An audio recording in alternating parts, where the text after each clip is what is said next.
त्यो विद्यार्थीहरूलाई बाँड्ने क्रममा चाहिँ मैले दुईटा चिज चाहिँ मैले पनि के महसुस गरेँ भने एक चाहिँ जसलाई आवश्यकता पर्छ ऊ लिन नआउने हेर्नु समस्या जसलाई सफिसियन्ट छ उनीहरू बढी तपाईँको लाइनमा बसेर लाने अब यो मान्छेको लोभ भनौँ न म टु बी फ्र्याङ्क मलाई आफूलाई चाहिँ त्यो लाज लगाएर आउने कन्डिसन पनि थियो कि तपाईँको चाहिँ जो मान्छे चाहिँ अब भनौँ न वेल सफिसियन्ट फाइनेन्सियली स्ट्रङ सबै चिज भएको मान्छेहरूको लाइन बसेर बस अथवा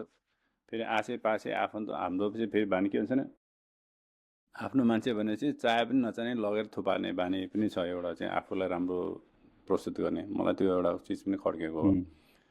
अनि जो मान्छेलाई चाहिन्छ उसलाई चाहिँ तपाईँको छैन फेरि हाम्रो कन्डिसन त्यस्तो पनि छ क्या होइन तपाईँको म यसमा अलिक जोडेँ कि किनभने त्यसमा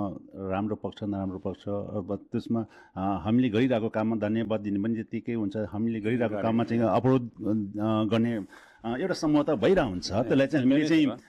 समग्रमा मैले भन्न खोजेको इम्प्याक्ट त्यो पीडित मान्छे अगाडि आउन नसक्नु एक्सप्रेस गर्न नसक्नु आफूलाई भन्नु मलाई समस्या पर्यो भनेर भन्न नसक्नु नै एउटा कमजोरी पछि छ र दोस्रो चाहिँ तपाईँको अब हामीले पनि म चाहिँ किन त्यसरी एनालाइसिस गर्छु भने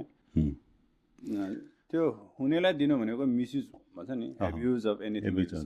जहिले पनि किनभने बरु 2 दिन पर्खेर